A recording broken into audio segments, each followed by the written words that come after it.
விஜய் அவர்கள் அந்த கூட்டத்தில் பேசிட்டு இருக்கும்போது இடையில் ஆம்புலன்ஸ் வருது. அப்போ அவருடைய ஒரு கொடி பேரை சொல்லி இந்த கொடி கட்டிட்டு இவ்வளவு ஆம்புலன்ஸ் எதுக்கு வருதுன்னு கேட்கிறேன்.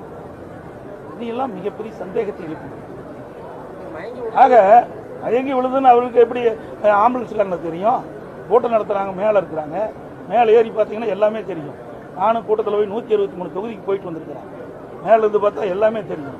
அப்படி முன்கூட்டியே பல ஆம்புலன்ஸ் விரைந்து சைலண்ட்ல ஒளியில் வந்துகிட்டு இருக்கும்போது அவர் சொல்றாரு, எதுக்கு இந்த ஆம்புலன்ஸ் வருதுன்னு அவர் அந்த கூட்டத்திலேயே பேசுறது தொலைக்காட்சியில் பார்த்து இதெல்லாம் ஒரு சந்தேகம் இருக்குது. இதெல்லாம் ஒரு முழுமையாக விசாரிக்கப்பட வேண்டும் என்பதுதான். 10,000 பேர் கலந்துக்குருவாங்க அப்படின்னு சொல்லி சொன்னாங்க. 27,000 பேர் கலந்துட்டாங்கன்னு சொல்லி போலீசார் விளக்கம் கொடுத்திருக்காங்க. அவங்க கிரௌட் அதிகமா வந்துச்சு, எங்கிட்ட கேட்ட அனுமதியில 10,000 பேர் தான் கலந்துக்குருவாங்கன்னு சொன்னாங்க. அவங்க பிரஸ் லிஸ்ட்ல 27,000 பேர் வந்தது, எங்களால என்ன பண்ண முடியுன்ற மாதிரி காவல்துறை சொல்றாங்க. 4 மாவட்டத்தில் நடந்திருக்கு. 4 மாவட்டத்தில் இதே கட்சியுடைய தலைவர் பொதுக்கூட்டம் நடத்தியிருக்கிறார்.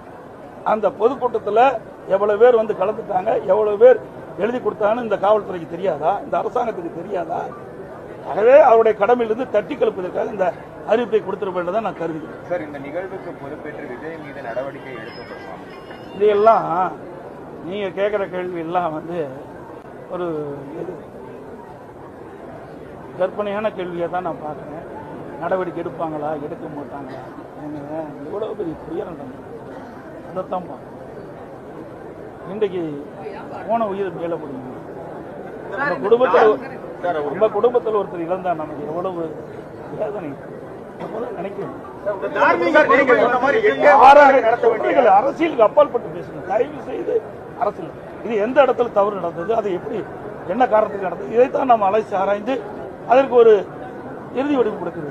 இனி எதிர்காலத்தில் இப்படிப்பட்ட நிகழ்வு ஏற்படாதுன்னு பார்க்க வேண்டும். இதையெல்லாம் பார்க்க வேண்டும். இதை விட்டு இது இப்படி நடக்குமா அப்படி நடக்குமா, இதுக்கு இதையெல்லாம் பேசுவது இந்த இடத்தில் சரியாக இருக்காது என்பது என்னுடைய கருத்து.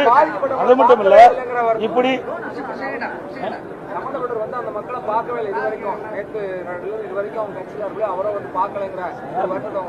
சொல்றேன், மதிப்பு முடியாத விலை மதிக்க முடியாத உயிரை இழந்து இருக்கிறோம். இந்த நேரத்தில் ஒவ்வொருவரும் எந்த மனநிலையில் இருப்பார் என்று நமக்கு தெரியாது. ஒவ்வொருவரும் ஒரு மனநிலையில் எப்படி இருப்பார் நமக்கு தெரியாது.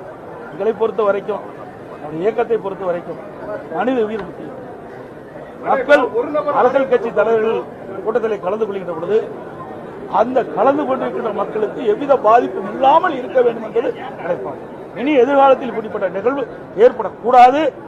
அதைத்தான் நான் இங்கே விளக்கி சொல்லிட்டு இருக்கிறேன். நடந்த நிகழ்வு மிக மிக